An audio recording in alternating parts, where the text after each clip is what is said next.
Hi everyone, I'm Miss Kathy from Flamingo Gardens. Welcome back to Explore Outdoors While Stuck Indoors, where we explore Flamingo Gardens A to Z.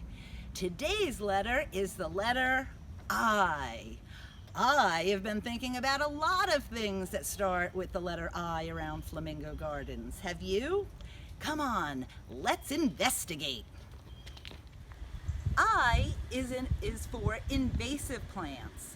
Invasive plants, just like invasive animals, are a plant that are not native to an area and can damage the ecosystem.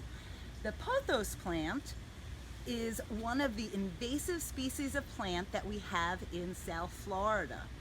It makes a beautiful potted houseplant because they're very easy to care for and they don't require much attention.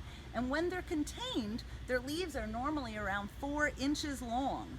But in the wild, where they're not contained, their leaves can grow to 3 or 4 feet. They are a vining plant. You can see the way they're going all the way up the tree. And they're also used as a ground cover.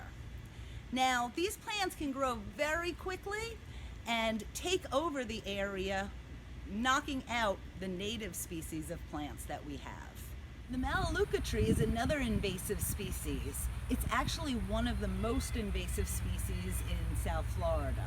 They're originally from Australia and were brought here during the early 1900s to try to drain the low swampy areas of the Everglades.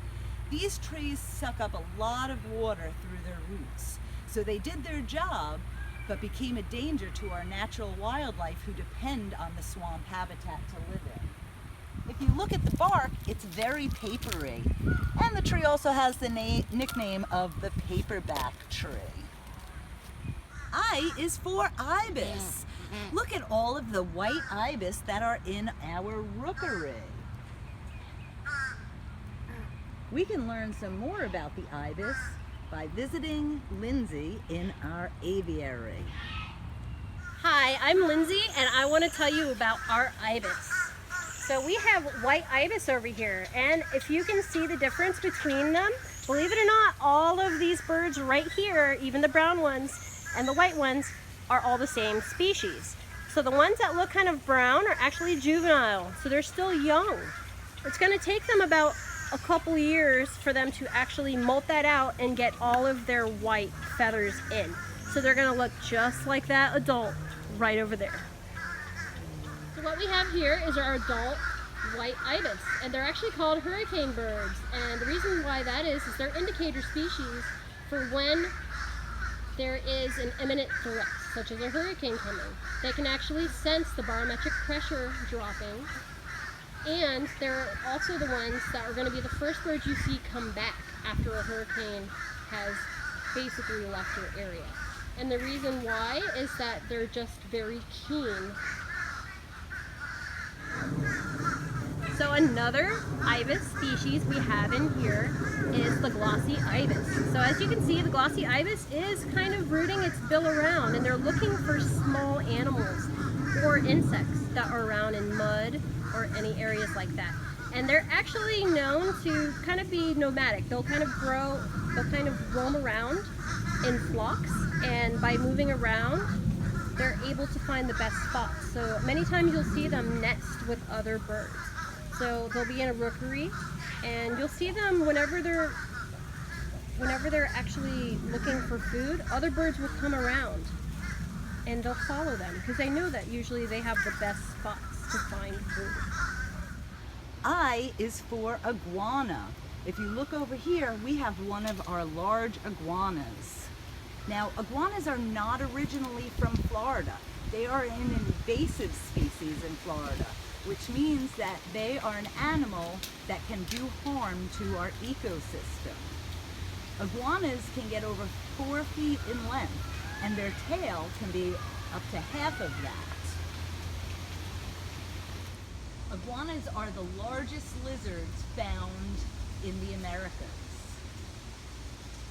I hope you enjoyed learning about iguanas, ibis, and invasive species. Now it's time for Crafts with Cats, starring Gray Ghost and Twin. And today we are going to make an iguana mask. So what you're going to need is the template, which you can get from flamingogardens.org and click on the education tab. You're also going to need popsicle sticks, glue, scissors, and crayons.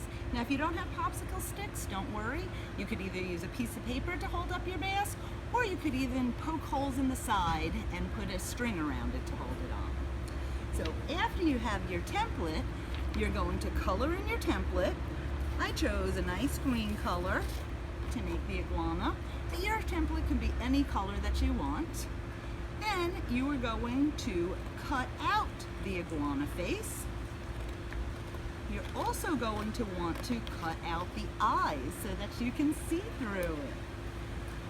After you have your iguana mask all colored in and cut out, you're going to take a popsicle stick and glue it to the bottom of the mask.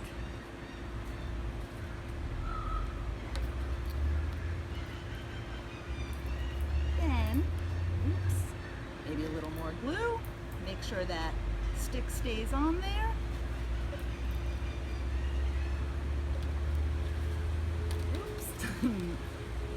Make sure you let it dry first so it stays.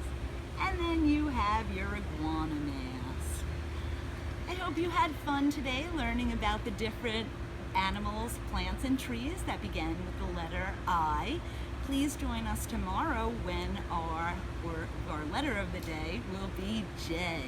Start thinking about the different animals, plants, and trees that we have around the gardens that begin with the letter J. Please visit us at flamingogardens.org and click on the education tab. You can also visit us at YouTube, Instagram, or Facebook at Flamingo Gardens. Have a great day and we will see you tomorrow.